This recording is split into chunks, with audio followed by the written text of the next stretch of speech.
તમે જ્યારે પૈસા આપો ત્યારે તમે એમ નથી સમજતા કે સામેવાળાને એટલી ખબર ના પડે તમારે પૈસા ક્યારે દેવા પડે, તમારે મારો મત ખરીદવો ક્યારે પડે.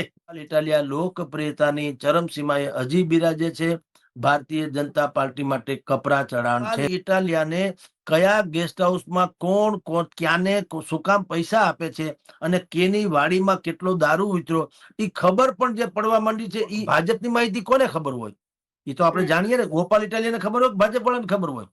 તો કોંગ્રેસને ખબર નથી. ગોપાલ ઇટાલિયાને જ કા ફોન કરે, કા કોઈએ કોંગ્રેસને કીધું તમે સ્ટિંગ ઓપરેશન કરો?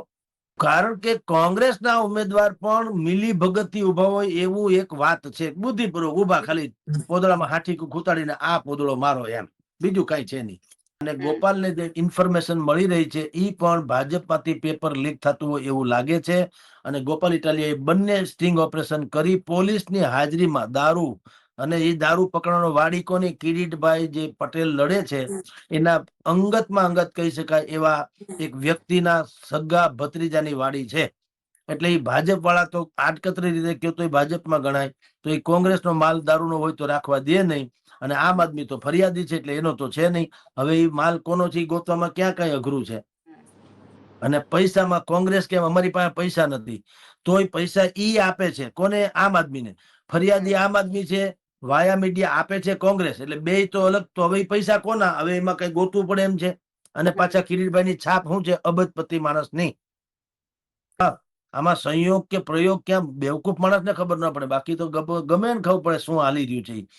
પણ ગુજરાતના ઇતિહાસમાં ભારતીય જનતા પાર્ટીએ જે થોડીક ભૂલ કરી છે, થોડીક ની મોટે પાયે, એ ભૂલનું પરિણામ શાયદ એને ભોગવવું પડે.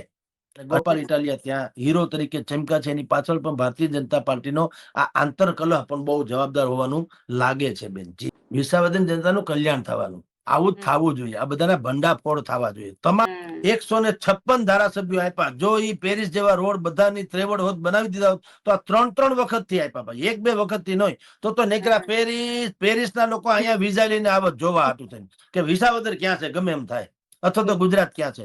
અને એટલા બધા એફિલ ટાવર હોત આપણી પાસે કે મોબાઈલ વાળા કે અમારે ટાવર નાખવા જગ્યા નથી. એને બદલે આપણે ઝાડવે ચડીને ક્યાંક વાત કરવી પડે, ધાબે ચડીને વાત કરવી પડે, ટાવર નથી મળતા. બાટલી આપો, પૈસા આપો તો ખબર ના પડે ને કે આ હું ઘટના હાલી રહી છે. પી લે, પીતા હોય તો લઈ લે, કાવડિયા જોતા હોય તો, બીજું હું ને. પણ મત શું કામ દઈ દે? એ ન સમજે કે એક બાટલીમાં વાળીને હું ઉતારી ને તો મને આ લોકો બાટલીમાં ઉતારશે. બાટલી ઉતારીશ મારા પેટમાં તો આ જે બાટલી આપે છે એ મને બાટલીમાં ઉતારી દે, એ નક્કી છે. હવે એ બધી ખબર પડી ગઈ. હવે દુનિયા ભૂલી જાવ. શરમે ધર્મે કોઈ મોઢે ન બોલે જુદી વાત છે, પણ મત આપવાની તો વાત જ ભૂલી જાવ.